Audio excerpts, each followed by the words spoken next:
बेंगलुरु में तामीर किए गए मौलाना अबुल कलाम आज़ाद भवन हो या केएमडीसी भवन, कांग्रेस हुकूमत की देन है।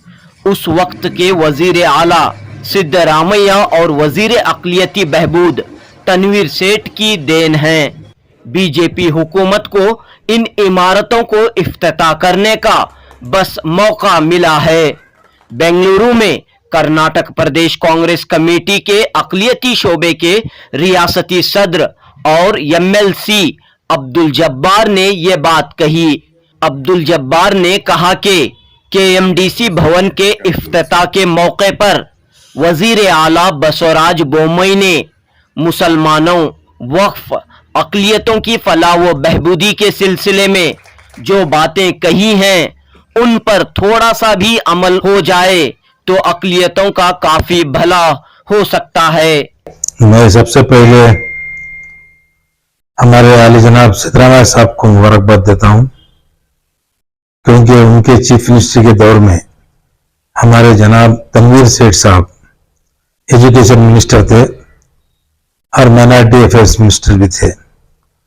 उनके तरफ से उनकी एक चहल पहल की वजह से आज वो जो केएमडीसी भवन है उसका भी इनाग्रेशन हुआ। अब अबुल कलाम आजाद और माइनॉरिटी डिपार्टमेंट की जो ऑफिस है उसका भी इनाग्रेशन हुआ। और दोनों जो है उस वक्त ही वो इनाग्रेशन फाउंडेशन स्टोन हुआ था। ये बीजेपी की हुकूमत के टाइम पे इनाग्रेशन का टाइम आया है। बड़ी खुशी की बात है, देर आए दुरुस्त आए। हमारे बोम्मई साहब को अभी मालूम तो हुआ कि स्कीमें बंद हुई थी, किसके दौर में बंद हुई थी ये तो लोग जानते हैं।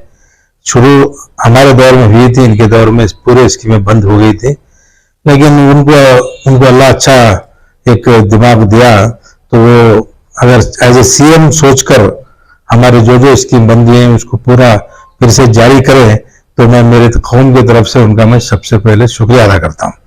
कल उनकी तकरीर में जो बातें उन्होंने कही हैं, अगर इस पर थोड़ा भी अमल हो गया तो हमारे लिए बहुत कुछ हो सकता है। मिसाल के तौर पर उर्दू भवन का इनाग्रेशन हुआ है और केएमडीसी भवन बोल के रखे हैं। असल में वो अबुल कलाम आजाद भवन रखना चाहिए था, क्योंकि उसके नाम का वो हिसाब से उसके बनाया गया था। उसमें असल में जो है हमारे उर्दू स्कूल्स के टीचर्स को ट्रेनिंग देने के ताल्लुक से उसमें हाल बनाया गया है। वो असल उसका मकसद वो था। उसमें पूरी स्कूल बंद होने की वजह से आज बहुत बड़ी बिल्डिंग उसमें खड़ी है। हमारे दिनेश गुंडराव साहब भी उस वक्त वहाँ के एमएलए थे, उनकी सदारत में ही वहाँ का फाउंडेशन स्टोन रखा गया था, उसमें मैं भी था।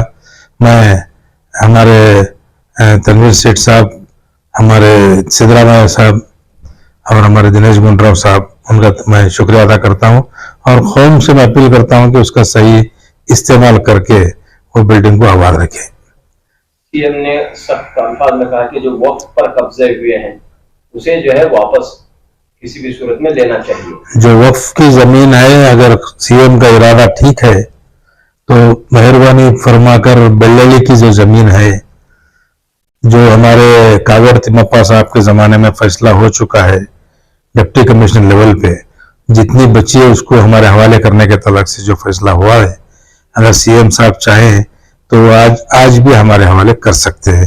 ये बहुत बड़ा काम होगा।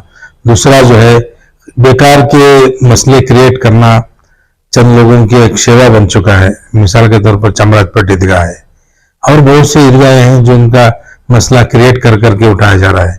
सीएम साहब उनको सभी होशियार करें और उनको वार्निंग करें कि ऐसे सब चीजों में हाथ नहीं डालना है, क्योंकि ये एक चीज है वक्फ का मामला जो उन्होंने बोला है, जो भी गलत इस्तेमाल होकर कब्जा हुआ है उसको वापस लेना है।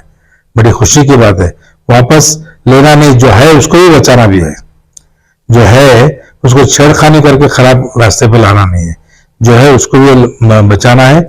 और मैं सीएम साहब से मैं बहुत दीवाना गुजारिश ये भी करूंगा कि जो भी सर्वे होकर डॉक्यूमेंट्स असिस्टेंट कमिश्नरों के दफ्तर में पड़े हैं उसका दस्तखत करवा कर उसका पानी वानी ठीक करके दे दिए तो ये भी बहुत बड़ा एहसान होगा हमारे वक्फ के ऊपर।